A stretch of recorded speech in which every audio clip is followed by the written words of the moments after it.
I am pulling for Daniel Penny so hard. Now, what is salient here is that Jordan Neely was out of his mind on K2, a powerful synthetic drug that they can't even quantify how much was in his bloodstream.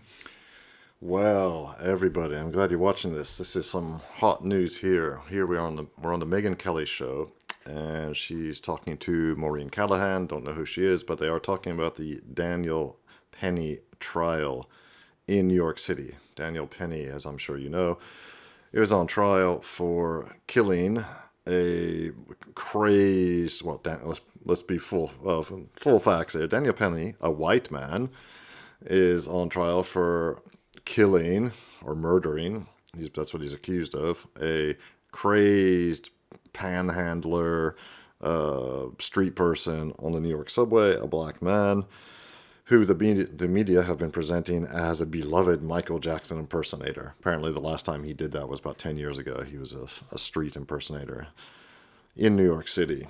And he was acting crazed and threatening to kill people on a subway. And this Good Samaritan, Daniel Penny, he immobilized him, held him the media, of course, are calling it a chokehold and implying that he choked him to death when that's not true at all. The first responders who came said that the guy was still breathing. They refused to do any kind of mouth-to-mouth resuscitation on him because he was so disgusting. He was just covered in his own filth and had all sorts of drugs in his system. So the whole thing, it's been a cause célèbre. It's sort of a George Floyd 2.0 thing going on here.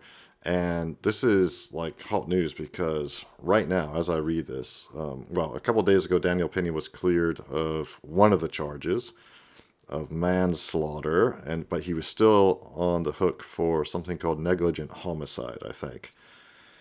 And just about an hour ago or 2 hours ago, as I record this, he was cleared of that. So he was acquitted of both charges. Okay, so as of the recording of this Megyn Kelly show, that second acquittal hadn't yet come through. So that's why they're a little bit behind. But this is important to talk about. It's important to realize what is going on, not just in New York City, but in every city in the United States. We'll talk more about the prosecutor later. The ME testified that she was pressured to... Not the ME, the ME, the medical examiner testified that she was pressured. Classify this death a homicide, basically before she had finished the autopsy. This is just like George Floyd. This is, and again, like anyone who hasn't seen The Fall of Minneapolis... Sorry to interrupt again, but George Floyd, of course, was not murdered by Derek Chauvin.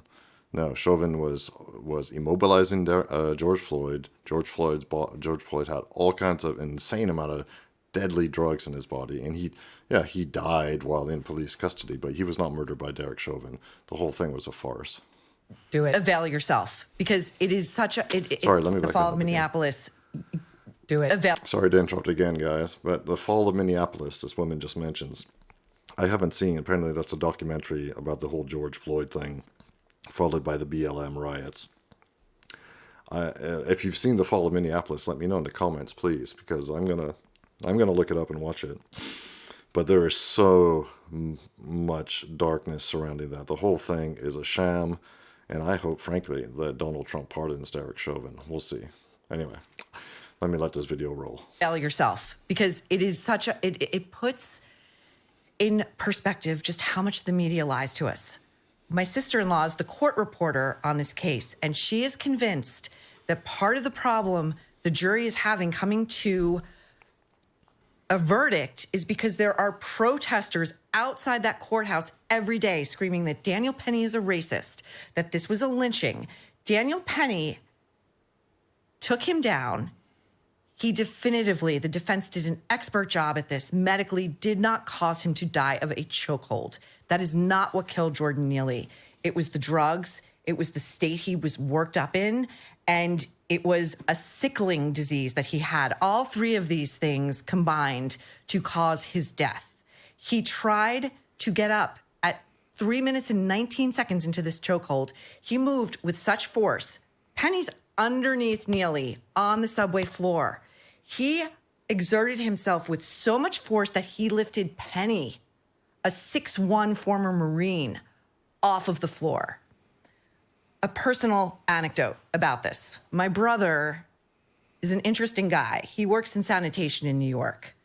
And his job is such that he has to deal with the CEOs of like multi-billion-dollar companies, like MLB, top hospitals, you name it.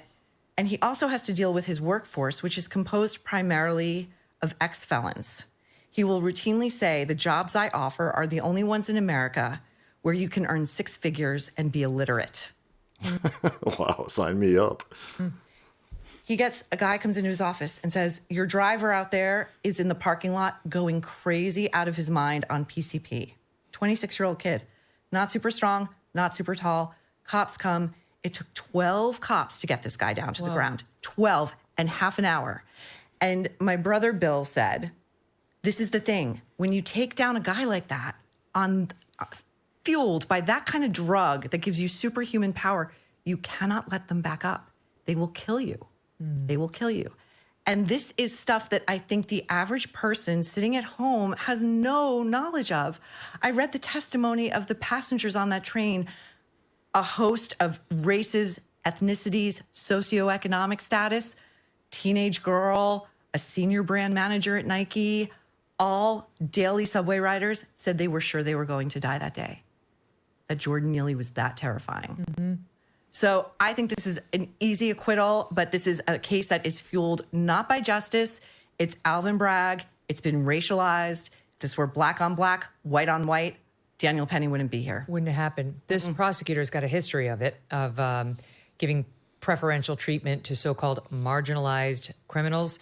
Wait till you hear this. After Megyn Kelly talks about her, I'm also going to probably give some more I'm going to give some more information that she doesn't give.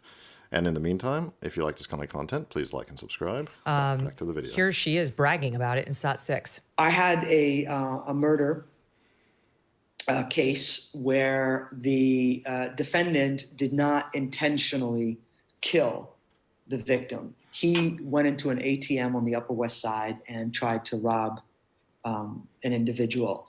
Unfortunately, it was an older individual. He was 86. And in the course of the robbery, he fell to the ground, and as a result, he died. This is, under the law, a felony murder, which is akin to intentional murder. However, when I first got the case, I learned, I took the time to learn about the defendant. And it was a strong case, so it wasn't about a whodunit. I knew immediately who did it. I could prove it. I could take it to trial that day and win it. But it wasn't about that. It was that the more I learned about the defendant and his life and the circumstances, the kinds of things that Jarrell was talking about, that one should take into account the trauma of that individual, I really felt incredibly sorry for him that he had gotten to that point in his life where he felt like there was no other choice but to commit this robbery. Felt super sympathetic towards What's this guy. missing in that account? The victim was an 87-year-old Asian man, a beloved college professor, survivor of the Korean War. The perp, the guy who killed him, that passive language kills me. He fell as a result of the fall. He died. He was murdered for $300 he took out of an ATM by a middle-aged black man. She had the gall to go to the victim's family and say, are you interested in a little premise called restorative justice? Oh, my God. Restorative justice. So this guy gets, I think he got maybe 10 years. He probably would have gotten life.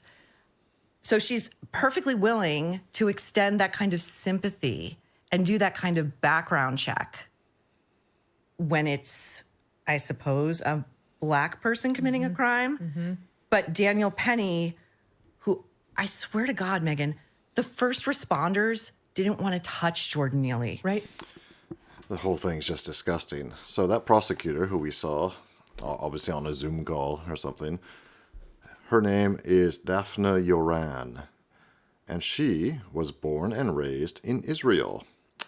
She and her wife, Peruvian artist Ana de Obregosos, are both extreme leftist radicals that have issues, obviously, with white men. And if you look at the trial transcript, she keeps referring to Daniel Penny as that white man or the white man. So she was born and raised in Israel. Why on earth is she even a prosecutor in the United States at all? She can go be a prosecutor back in Israel. She believes in something called restorative justice, which means injustice. Obviously, she was boasting how she did not prosecute a murderer for murder. Okay.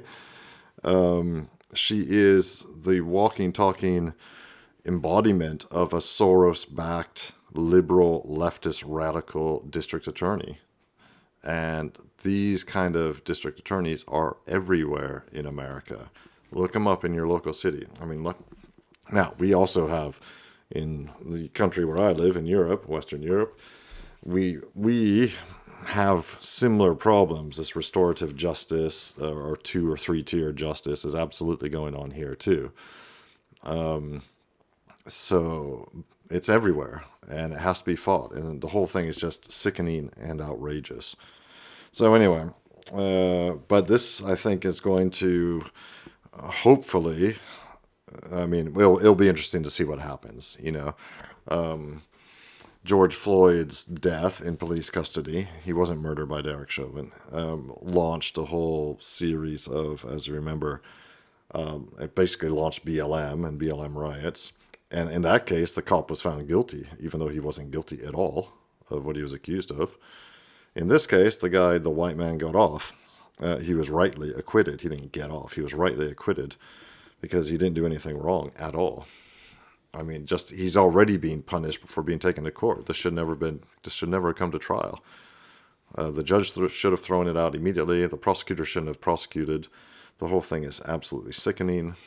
And of course, the family of the dead Jordan Neely are already threatening to sue him in civil court, you know, take civil action against Daniel Pena. So the whole thing is awful, is disgusting, and I think it's going to be dragging on for a while. The only good thing that I see coming out of this is that it's going to wake a lot more people up. I think this is going to wake people up. I certainly hope it does. Let me know what you think in the comments about this whole thing. In the meantime, like and subscribe really helps me grow the channel and continue making content for you.